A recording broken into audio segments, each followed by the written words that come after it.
వర్షాకాలం విపరీతంగా వర్షం పడుతున్నది. అయినను దేవుని సన్నిధిని గౌరవించి మీరందరూ కూడా దేవుని సన్నిధికి రావటం దేవుడు చూస్తూ ఉన్నాడు. అందుకు దేవుడే మీకు ప్రతిఫలం ఇచ్చిన కాక చెప్పండి. నోటితో ఆమేనని చెప్పండి. చాలామందికి అనారోగ్యం ఉన్నది, జ్వరంగా ఉన్నది, తలనొప్పి. అయినను దేవుని సన్నిధికి ఆశతో చేరువచ్చాడు. మీ కష్టానికి మీ ప్రయాసకు తగిన ప్రతిఫలం దేవుడు మీ ఒడిలో పోయిన గాక. ఆమేన్ చెప్పాలి. ఆమేన్. నేను మీకేమి ఇవ్వలేను కానీ మీకే దేవుడు నిండారులుగా మిమ్మల్ని దీవించును గాక. ఆమేన్. ఈరోజు ఒక ప్రాముఖ్యమైనటువంటి విషయాన్ని మీకు తెలియజేయాలనుకుంటున్నాను. మనం అందరం కూడా ప్రార్థన చేస్తూ ఉంటాం. చాలాసార్లు మీరందరూ కూడా ప్రార్థన చేస్తూ ఉంటారు. ప్రార్థన చేసే మనము దేవుని కార్యాలు జరగాలని ప్రార్థన చేస్తూ ఉంటాం. అందరూ ప్రార్థన చేస్తాం, కానీ ప్రార్థన చేసేవారు వేరు, ప్రార్థనా పరులు వేరు. ఈరోజు ప్రార్థన అనే అంశం గురించి మీతో మాట్లాడాలనుకుంటున్నాను. ప్రార్థన చేసేవారు ఎలా ఉంటారు, ప్రార్థన చేస్తే ఏం జరుగుతుంది, ప్రార్థన ఎలా చేయాలి, ప్రార్థన ద్వారా మనం ఏమి సాధించగలము అనే విషయాన్ని మీకు క్లుప్తంగా తెలియపరుస్తాను. మీరందరూ అనుకోవచ్చు, మాకు అందరికీ ప్రార్థన చేయటం వచ్చు కదా, మళ్ళీ స్పెషల్గా ప్రార్థన ఏముంది అని మీరు అనుకుంటారు. మీరందరూ కూడా ప్రార్థన చేస్తున్నారు. ప్రార్థన చేసేవారికి ప్రార్థనా పరులకు చాలా తేడా ఉంటుంది. ప్రార్థన చేసేవారికి ప్రార్థనా పరులకు చాలా తేడా ఉంటుంది. ఒక తమ్ముడు అన్నాడు, అక్క నేను దానియేలులాగా 3 సార్లు ప్రార్థన చేస్తున్నాను అక్క రోజుకు అన్నాడు. నేను అనుకున్నాను, పోన్లే బాబు, ఇంత యవ్వన వయసులో ఈ తరంలో దేవా మరొక దానియేలు లేవనెత్తావా అని చెప్పి నేను ఆనందపడి చాలా సంతోషమయ్యా. ఏ సమయాల్లో చేస్తున్నావు నాయన అన్నా. అక్క ఉదయం టిఫిన్ తినే ముందు, మధ్యాహ్నం లంచ్ తినే ముందు, రాత్రికి డిన్నర్ చేసే ముందు అన్నాడు. నేను అవాక్కయ్యా. అరే ఇలాంటి ప్రార్థనలు, అలా అయితే దావీదు 7 సార్లు ప్రార్థన చేశాడు, మనం 7 సార్లు కాదు కదా, 14 సార్లు కూడా ప్రార్థనలు చేస్తాం. అది కాదండి ప్రార్థన. మనం చేస్తాం ప్రార్థన దేనికోసం అంటే మన అవసరతల కోసం చేస్తాం. మనం చేస్తాం ప్రార్థన. బయటికి వెళ్తున్నాం, ఏమని చేస్తాం? ప్రభా నీ బంగారు దూతలు నాకు కాపుదలగా, మామూలు దూతలు కూడా కాదండి, ఏ దూతలు? బంగారు దూతలు, నీ బంగారు దూతలు నా వెంట పంపించినైనా అని ప్రార్థన చేస్తాం. ఉద్యోగం కావాలి, పెళ్ళి కావాలి, ప్రమోషన్ కావాలి, ఇల్లు కావాలి, చదువు కావాలి. ఇవన్నీ ఎవరి అవసరాలు చెప్పాలి? ఎవరి అవసరాలు? మన అవసరాలు. మన అవసరాల కొరకు మనము ప్రార్థన చేస్తున్నాం. మన అవసరాల కొరకు మనం చేస్తున్నాం. దానికంటే కూడా మన అవసరతల కంటే కూడా మన అవసరతలు కాకుండా చేసే ప్రార్థన, గంటల తరబడి దేవుని సన్నిధిలో కనిపెట్టి, దేవుని సన్నిధిలో కన్నీరు కాచి, దేవుని సన్నిధిలో రోధించి చేసే ప్రార్థన ఏదైతే ఉందో అటువంటి వారిని ప్రార్థనా పరులు అంటారు. హల్లెలూయా, హల్లెలూయా. ఒక విశ్వాసికి బలం ఏమిటో తెలుసా? చెప్పండి. ఒక విశ్వాసికి బలం ఏమిటి? ప్రార్థన. ఒక విశ్వాసికి ఆయుధం ఏమిటి చెప్పాలి? మీలో ఈరోజు ఎంతమంది ప్రార్థన చేశారు? ఉదయాన్నే లేచి మీరు కూడా దానియేలులాగా ప్రార్థన చేశానన్న తమ్ముళ్ళలాగా బండెక్కి ప్రార్థన చేశారా? లేకపోతే బయలుదేరే ముందు చేశారా? చాలా సంతోషం. ప్రార్థన చాలా అవసరం. ప్రార్థన భక్తుడు అన్నాడండి, ప్రార్థన లేని వ్యక్తి ఊపిరి లేని వ్యక్తితో సమానం అంట. ప్రార్థన లేని వ్యక్తి, చెప్పండి, ప్రార్థన లేని వ్యక్తి ఊపిరి లేదు అంటే జీవం లేనట్టే కదా. జీవం లేని వ్యక్తి ఏమైనా చేయగలుగుతాడా? ఏమైనా చేస్తాడా? ఏమీ చేయలేడు. జీవం లేని వ్యక్తి ఏమి చేయలేడు. మరి జీవం లేని వ్యక్తి ద్వారా ఏదైనా పని జరుగుతుందా? జీవం లేని వ్యక్తి ద్వారా ఏదైనా కార్యాలు జరుగుతాయా? మీకు జరుగుతాయి అన్నట్టు ఉన్నారు, మీరు జరగవు కదా. మరి ప్రార్థన అనేది లేని వ్యక్తి ఊపిరి లేని వ్యక్తితో సమానం అయినప్పుడు, మరి మనలో జీవం లేనప్పుడు మన ద్వారా కార్యాలు జరుగుతాయా? మన ఇంట్లో కార్యాలు జరుగుతాయి కదా? జరగవు. అందుకని ప్రార్థన అనేది ఒక వ్యక్తికి ఊపిరి లాంటిదట. మరొక భక్తుడు అన్నాడు, ప్రార్థనట ఒక పక్షికి 2 రెక్కలు ఎలా ఉంటాయో, వాక్యము ప్రార్థన అనేవి ఒక విశ్వాసికి 2 రెక్కలు లాంటివి. హల్లెలూయా, హల్లెలూయా. వాక్యము ప్రార్థన. చాలాసార్లు కొంతమంది వాక్యం ఆరంభించారంటే వెళ్ళిపోతారు, ఇక చదువుకుంటూ వెళ్ళిపోతారు. ప్రార్థన అనేసరికి 5 నిమిషాలు చేసి ముగించేస్తారు. కొంతమంది వాక్యం చదువుతారు, ప్రార్థన చేయరు. కొంతమంది ప్రార్థన చేస్తారు కానీ వాక్యాన్ని చదవరు. అంటే వాక్యం చదివి ప్రార్థన చేయని వారికి 1 రెక్క ఉన్నట్లు 2 రెక్కలు ఉన్నట్లు. 1 రెక్క ఉన్న పక్షి బాగా సునాయాసంగా ఎగురుతుందా? ఎగరలేదు. 2 రెక్కలు ఉన్న పక్షి ఎలా అయితే ఎత్తుకు ఎగరగలదో, వాక్యము ప్రార్థన 2 ఉన్న విశ్వాసి చక్కగా దేవుల్లో ఎదుగుతూ ఉంటాడు. హల్లెలూయా, హల్లెలూయా. అందుకనే ప్రార్థన అనేది ప్రతి వ్యక్తి జీవితానికి, మన విశ్వాస జీవితానికి చాలా, చెప్పండి, చాలా అవసరం. మరొక భక్తుడు అన్నాడు, ప్రార్థన లేని జీవితం అంట కప్పు లేని ఇల్లు లాంటిదట. ప్రార్థన లేని జీవితం కప్పు లేని ఇల్లు లాంటిది. ఇల్లంతా కట్టుకున్నాం, పైన స్లాబ్ లేదు, ఎలా ఉంటుంది ఇక మన ఇల్లు ఊహించుకోండి. అన్నీ వచ్చి ఎవరింట్లో ఉంటాయి, అన్ని రకాలు వచ్చి ఎవరింట్లో ఉంటాయి. మరి నీ జీవితంలో ప్రార్థన లేకపోతే నువ్వు కప్పు లేని ఇల్లు లాంటి వాడి దగ్గర, మరి నీకు కష్టాలు, ఇబ్బందులు, శ్రమలు, శోధనలు, ఇరుకులు, కన్నీళ్ళు అన్ని నీ ఇంట్లోనే వచ్చి పడతాయి కదా. ప్రార్థనను నిర్లక్ష్యం చేస్తాం చాలాసార్లు. ప్రార్థనను ఏముందిలే తర్వాత చేసుకున్నావులే అనుకుంటాం. నువ్వు కప్పు లేని ఇల్లు లాంటి వాడు అయిపోతున్నావు కదా, ఊపిరి లేని వాటి వాడు అయిపోతున్నావు కదా, 1 రెక్క లేని వాడు అయిపోతున్నావు కదా. మన జీవితంలో ప్రార్థన అనేది చాలా అవసరం. అదట ప్రార్థన ఒక వంతెన లాంటిదట. దేవునికి మనకు మధ్యన ఎలా పనిచేస్తుందండి? వారధి, వంతెన.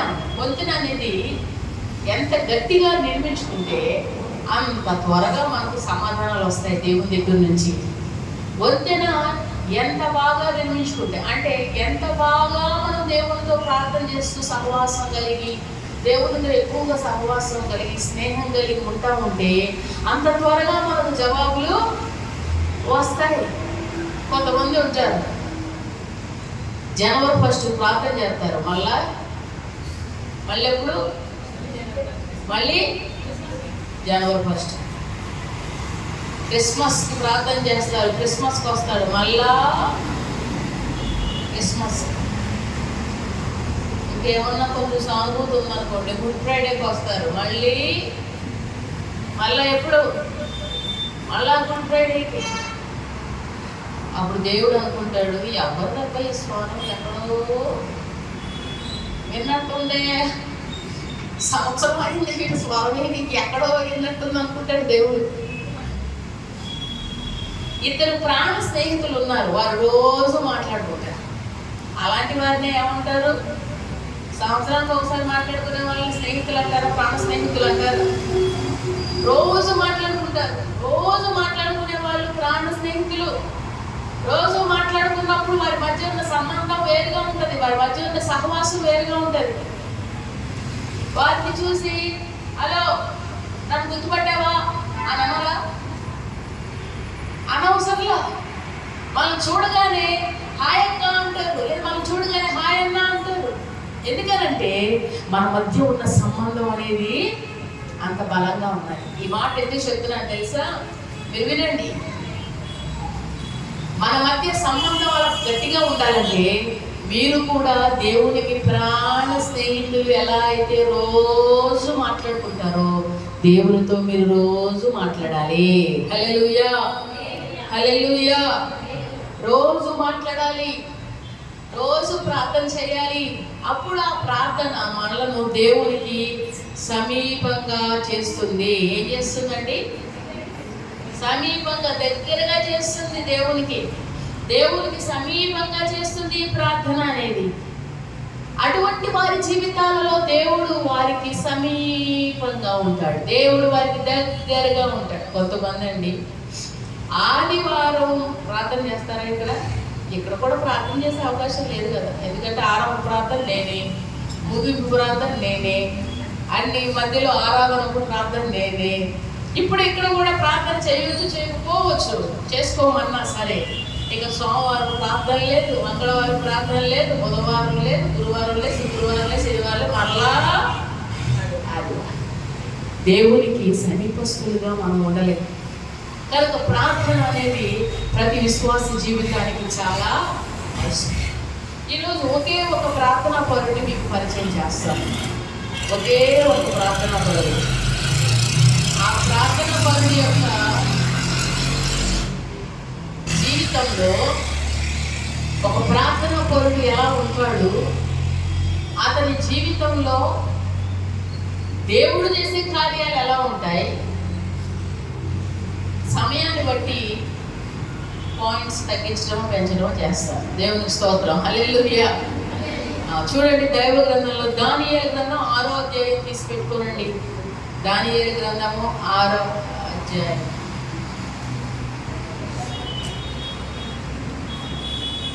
దానియేలు గ్రంథము 6వ అధ్యాయం 10వ వచనం చదువుదాం.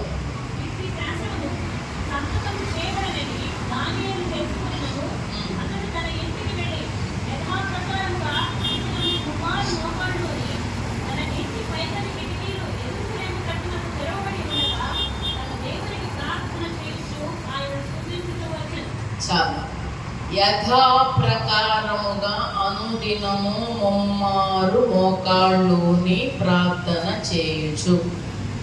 యథాప్రకారముగా అంటే దానియేలు గారికి ఒక నిర్దిష్టమైన సమయం ఉన్నది. ఏమున్నదండి చెప్పాలి. మీరందరూ వాక్యం వినాలి. వాక్యం అయిపోయిన తర్వాత మీకు మంచి స్నాక్ పెడతారు.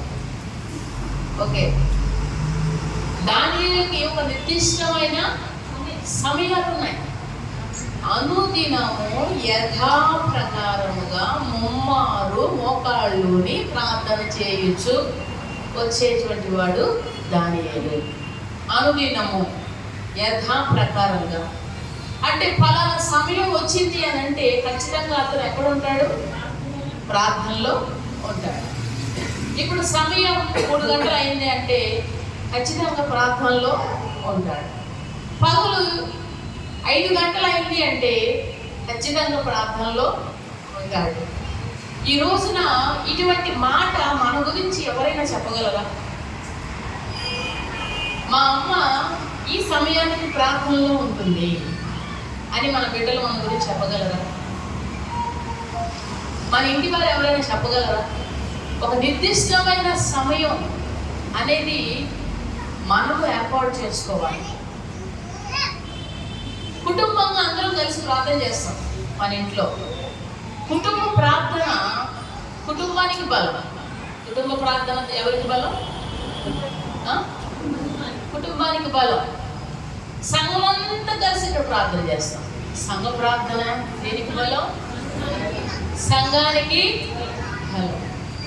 వ్యక్తిగత ప్రార్థన వ్యక్తికి బలం. అర్థమవుతుందా? నేను సంఘంలో చేశాను కదా, ఓకే, సంఘంలో చేసావు, సంఘం అంతా నీకోసం ప్రార్థన చేశారు. ఒకవేళ ఉద్యోగ రీత్యా నువ్వు ఈ సంఘాన్ని విడిచి వేరే ఊరు వేరే ప్రాంతానికి వెళ్ళావు, అక్కడ అపవాదిని జయించడానికి, నీ జీవితంలో ఏదైనా పరిస్థితులు జయించడానికి అక్కడ నీకు సంఘం ప్రార్థించే సంఘం లేకపోయి ఉండొచ్చు. అప్పుడు నీకు ఏది తోడవుతుందో తెలుసా? వ్యక్తిగత ప్రార్థన. అందుకని ప్రతి వ్యక్తి కూడా తన జీవితంలో ఒక నిర్దిష్టమైన సమయాన్ని కలిగి ఉండాలి. ఒక వ్యక్తిగత ప్రార్థన ఉండాలండి. అర్థమవుతుందా? పగలు ఫ్యామిలీగా చేసుకుంటాం, అవసరమైన రాత్రికి ఫ్యామిలీగా కలిసి చేసుకుంటాం. కానీ పర్సనల్గా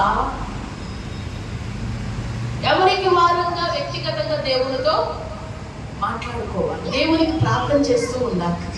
అటువంటి ప్రార్థన వ్యక్తిగతంగా నేను చేసేటువంటి ప్రార్థన ద్వారా నీవు ఒంటరిగా ఉన్నా సరే దేవునితో ఎలా సమయం గడపాలో, దేవునితో సమయం గడిపినప్పుడు దేవుని ద్వారా నీవు అనేకమైన ఆశీర్వాదాలు, దీవెనలు నీవు పొందుకుంటావు. మన జీవితంలో ఎన్నో ప్రశ్నలు మనకు తలెత్తుతూ ఉంటాయి. ప్రశ్నలు వస్తూనే రావా? మరి ప్రశ్నలకు జవాబు ఎక్కడ వస్తుందండి? ఇలా ఎందుకు జరిగింది మాకు అనే ప్రశ్న నీకు వస్తుంది. ఒక భక్తుడు అన్నాడు, నీ ప్రశ్నకు దాని జవాబు 1 అడుగున్నర దూరంలో ఉంది అన్నాడు. ప్రశ్నకు జవాబు ఎంత దూరంలో ఉందట? 1.5 అడుగున్నర దూరం. అంటే మన మోకాలు వంచి, మన మోకాల నుంచి అక్కడ వరకు ఎంత దూరం? అది 1.5 అడుగున్నర. మన మోకాలు వంచితే నీ ప్రశ్నకి ఏమొస్తున్నప్పుడు చెప్పాలి, జవాబు వస్తుంది. అందుకనే మోకాళ్ళు నల్లగా ఉంటే చూపించి భక్తసింగ్ గారు అనేవారట, నీ మోకాళ్ళు నల్లబడితే నీ మొఖాలు ఎలా పడతాయి? ఇప్పుడు అందరి మోకాళ్ళు ఎలా ఉన్నాయి? తెల్లగా ఉన్నాయి. అందుకే మోకాలు ఏమవుతున్నాయి? నల్లగా అవుతున్నాయి. మోకాలు తెల్లగా ఉన్నాయి, అందుకని మోకాలు ఎలా ఉన్నాయి చెప్పండి?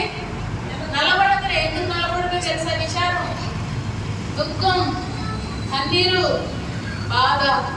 ముఖం ఎప్పుడు చూసినా డిమ్ముగా, డల్గా ఉంటే కారణం ఏంటి? నీ మోకాలు వంగట్లే, నీ మోకాల్లో ప్రార్థన చేయట్లేదు. ఆ ప్రార్థన లేకపోవడం వలన నీ జీవితంలో నీ ముఖము వెలుగుగా, తేజస్సుగా, సంతోషంగా, ఆనందంగా నువ్వు ఉండలేకపోతున్నావు. అందుకని మొదటిగా ప్రార్థనా పరులు ఒక నిర్దిష్టమైన సమయాన్ని ఏర్పాటు చేసుకుంటారు. మీరు కూడా ఒక నిర్దిష్టమైన సమయాన్ని ఏర్పాటు చేసుకోండి. సమయాన్ని, మా అమ్మగారు ఇక్కడే ఉన్నారు, ఆమె నిర్దిష్టమైన సమయం 6, 100 అయినా 100, 136 అయినా పొరపాటును కూడా ఆ ప్రార్థన సమయానికి అక్కడ అందరూ కూర్చున్న ఆమె లేచి వెళ్ళిపోయి ప్రార్థన చేసుకుంటాం. ఖచ్చితంగా చెప్పగలం 3 గంటలకు మనం ఫోన్ చేసిన పొరపాటును కూడా ఫోన్ చేస్తాం. 3 to 4 ప్రార్థన, మార్నింగ్ 11 to 12 ప్రార్థన, ఈవినింగ్ 7 to 8 ప్రార్థన. ఆమె పర్సనల్ ప్రార్థన మళ్ళీ అర్ధరాత్రి 2 గంటలకు, 4 గంటలకు.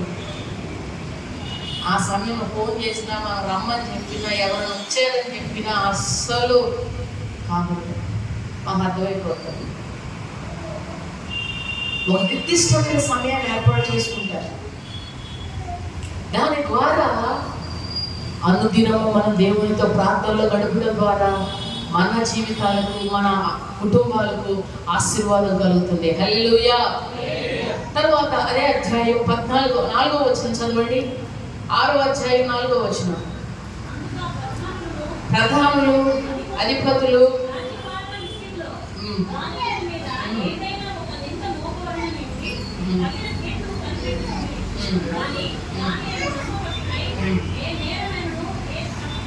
ఏ నేరమైనను ఏ తప్పైనను చేయువాడు ఆడు గనుక దానియేలులో తప్పైనను లోపమైనను కనుగొనలేకపోయిరి.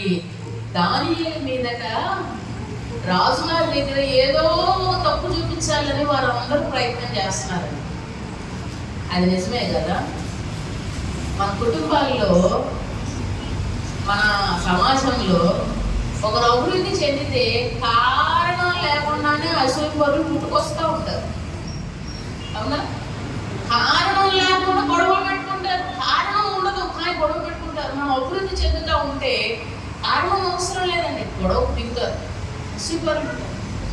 దానియేలు విషయంలో ఈయన గురించి రాజుగారికి చెప్పాలి, ఏదైనా చెప్పాలి, ఆయన పాయింట్అవుట్ చేయాలని ఆయన వెతుకుతూ ఉంటే ఒక్క తప్పు, ఒక లోపం కూడా దానియేలులో అనుకోలేకపోయారు.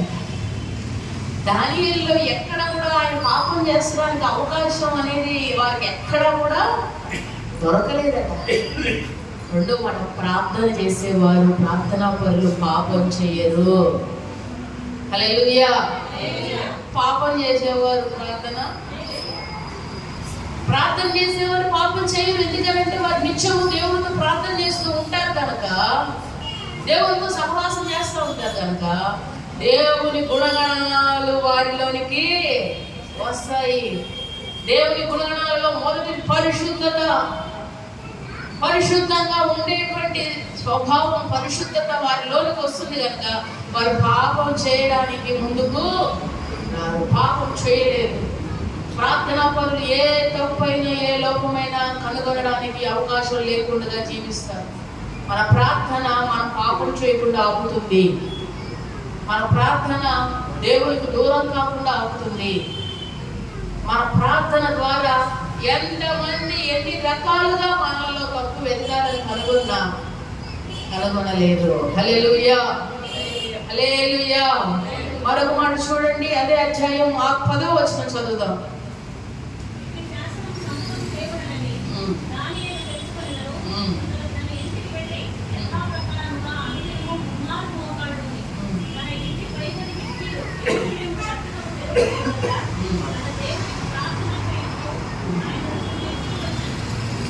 చాలు.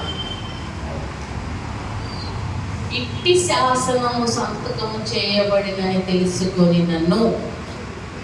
ఏ శాసనము? ఏం శాసనం సంతకం చేయబడిందని తెలుసుకున్నాడు అక్కడ?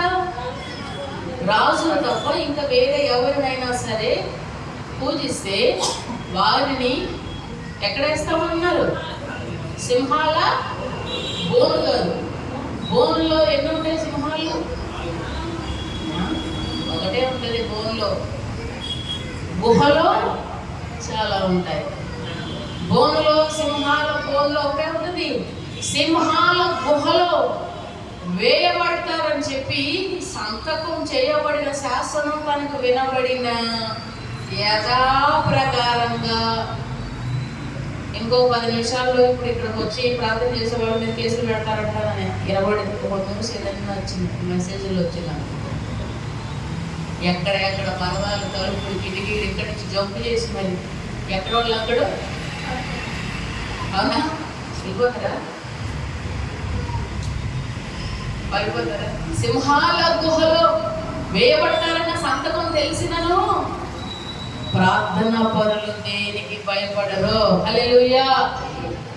భయపడరు, వాళ్ళు ధైర్యంగా ఉంటారు. సింహాల గుహలో వేయబడాల్సి వస్తుందని దానియేలు తెలుసు.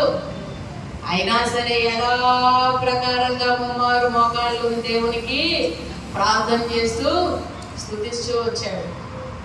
ప్రార్థనా పరులు పాపం చేయరు. పాపం చేసే వారిని పూజించి తిట్టొద్దు, కొట్టొద్దు, వారిని హింసించొద్దు, బాధించొద్దు, మాటలు అనొద్దు. వారి కోసం మనం ఏం చేయాలి? ఏం చేయాలమ్మా? నువ్వు తాగుతున్నావు అని పెద్ద పచ్చపండు వేసుకుని కొట్టేమో లేవో తలకాయ అయిపోయింది. అవునా? నీ బుద్ధి మంచిది లేదు, నీ మాట మంచిది లేదని చెప్పేసి ఇష్టం వచ్చినట్టుగా తిట్టి నువ్వు బతకడం ఎందుకు, చావరాదా అన్నావు అనుకో, వాడు తొందరపాటు లేదని చేసుకున్నాడు, అయిపోయింది జీవితం.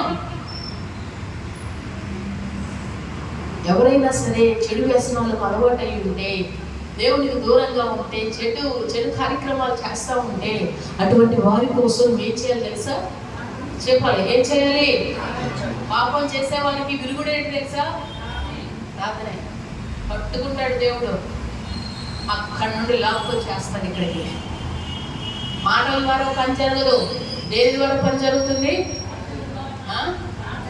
భర్త మారాలి. ఎవరికో ఏం ప్రార్థన చేయాలి?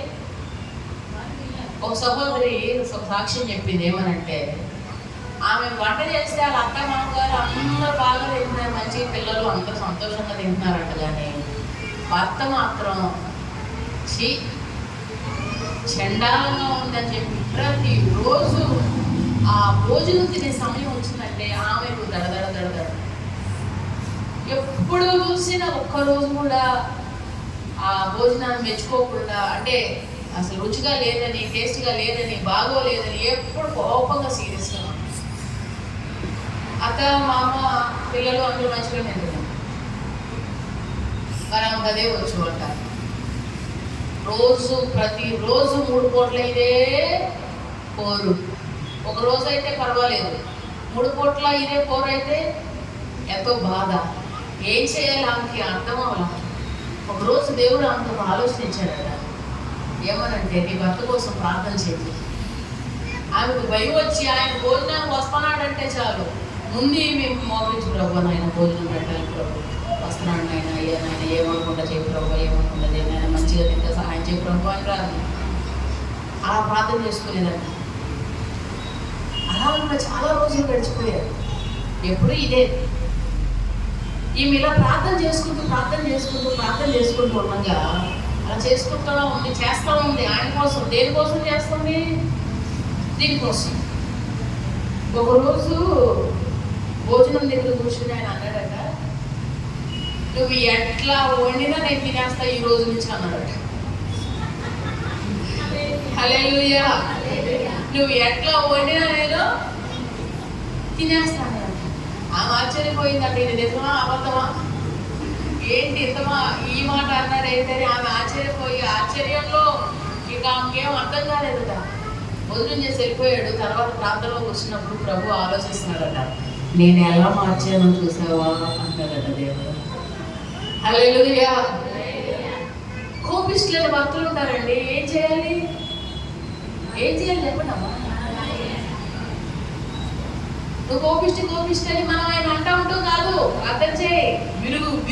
విరుగుపోద్దంతే, పాలు విరిగినట్టుగా విరిగిపోతారు.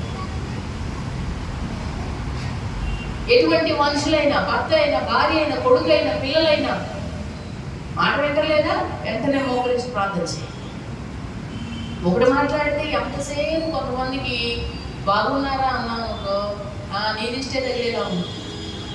అన్ని అంటే ఒకటి మాట్లాడితే దానికి పెడతారు, వ్యతిరేకంగా మాట్లాడేవారు ఉంటారు కుటుంబాలు. అటువంటి వారి కోసం మనం ఏం చేయాలి?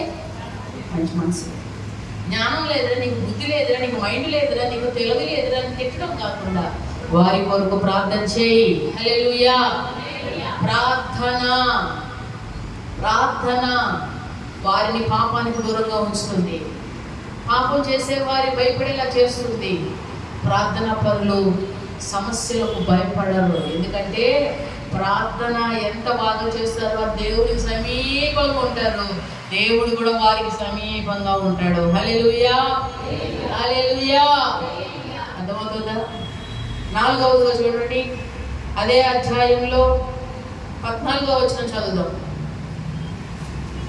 మాట విని బహుగా వ్యాప్తినపడి దానిని రక్షించుకోలేదని తన మనసు దృఢం చేసుకొని సూర్యుడు అస్తమించిన వరకు అతను విడిపించుటకు ప్రయత్నం చేశాను. చాలు.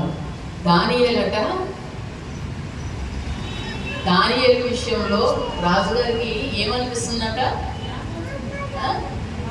దానియేలు రక్షించాలి అనే ఆలోచన వస్తుంది. దానియేలుని గుహలో వేసింది ఎవరు? రాజుగారే. గుహలో వేసింది రాజుగారే. ఇప్పుడు రాజుగారికి దానియేలు మీద దయ పుట్టుకొస్తుంది. ప్రార్థనా పరులు దయ పొందుకుంటారు. హల్లెలూయా. చెప్పండి, ప్రార్థనా పరులు ఏం పొందుకుంటారు? లోకంలో ఒక సామెత ఉంటుంది, కొందరిని చూస్తే కొట్టాలనిపిస్తుందంట, కొందరిని చూస్తే. మిమ్మల్ని చూస్తే ఏమనాలనిపిస్తుంది? కొంతమందికి మిమ్మల్ని చూస్తే మరి మీకు మిమ్మల్ని చూసిన వారికి ఏమనాలనిపిస్తుంది? మిమ్మల్ని చూస్తే వారు ఏమంటున్నారు? మీకు దయగా మిమ్మల్ని చూస్తే ఈమెకు మీకు కార్యం చేయాలి అనుకుంటున్నారు వాళ్ళు. ఎప్పుడు పెట్టని సంతకం అధికారి పెట్టకపోయినా మీరు ఎలాగానే సంతకం పెట్టాలి అని అనిపిస్తుందా? అధికారుల దయ అయినా, మనుషుల దయ అయినా, ఎవరి దయ అయినా మనం పొందుకోవాలంటే నువ్వు ముందు ప్రార్థనలో గడిపెళ్ళాలి. హల్లెలూయా. అర్థమవుతుందా చెప్పింది? ప్రార్థన చేసి వెళ్ళాలి. మనుషుల దయ పొందుకోవాలంటే, అధికారుల దయ పొందుకోవాలి, ఏంటండి? ఆయనే కదా వేసింది గుహలో. యథాప్రకారంగా మోకాలు వేసి ప్రార్థన చేసిన దానియేలు మీద రాజుగారికి దయ పుట్టిందంటే ఏమిటంటే దానియేలు బయటకు దయ పుడుతుంది మన మీద, మనకు సహాయం చేయాలనిపిస్తుంది. ఎప్పుడు తెలుసా? ఎప్పుడు చెప్పండి? అడిగి అడుక్కుంటే కాదు. నువ్వు ప్రార్థన చేస్తే దేవుని వెలుగు, దేవుని సన్నిధి నీతో ఉండి ఆ వెలుగు, ఆ కాంతికి నీ ముఖం తేజస్సుగా కనబడుతుంది. వారికి అందరూ నిలబడ్డారట. ఆశ్వేరోజు ఆయన ఎవరిని అనుకున్నాడు? ఒక ప్రార్థనా పరురాలండి, ఒక రాణి గారు, ఒక రాణి ప్రార్థనా పరురాలు. నువ్వు ప్రార్థనా పరురాలు అయితే చెప్తున్నాను. కొంతమంది అంటారు మా బాసుని చూస్తే అవునా? కొంతమంది ఆఫీసుల్లో వాళ్ళని చూస్తే చాలా భయం, భయం, టీచర్ అంటే భయం, సార్ అంటే భయం, అందరంటే భయం. ఎందుకని? ఎవరికి భయపడాల్సిన అవసరం లేదు. ప్రార్థన చేయకపోతే నీకు అన్ని భయాలే. నువ్వు ప్రార్థన చేసుకుంటుంటే ధైర్యం వస్తుంది దేవుడు నీకు. నేను చూస్తే వాళ్ళకి భయపడుతుంది. ఎట్లా చెప్పినా ఇవికి ఏదైనా చేయాలి, నువ్వు ఏదైనా మాట్లాడితే ఏదైనా హెల్ప్ చేయాలి, ఇవికి ఏదైనా సహాయం చేయాలి, ఇవికి ఏదైనా హెల్ప్ చేయాలి. ప్రార్థన చేసేవారికి దయపడుతుందంట. అటువంటి కార్యాలు దేవుడు మన జీవితంలో చేయనుగాక. సమయం అయిపోతుంది. ఇంకా 2 పాయింట్లు ఉన్నాయి కదా, వచ్చే వాళ్ళు చెప్పు. అందరూ కట్లు పూసుకోవాలంటే ప్రార్థన చేసుకుందాం.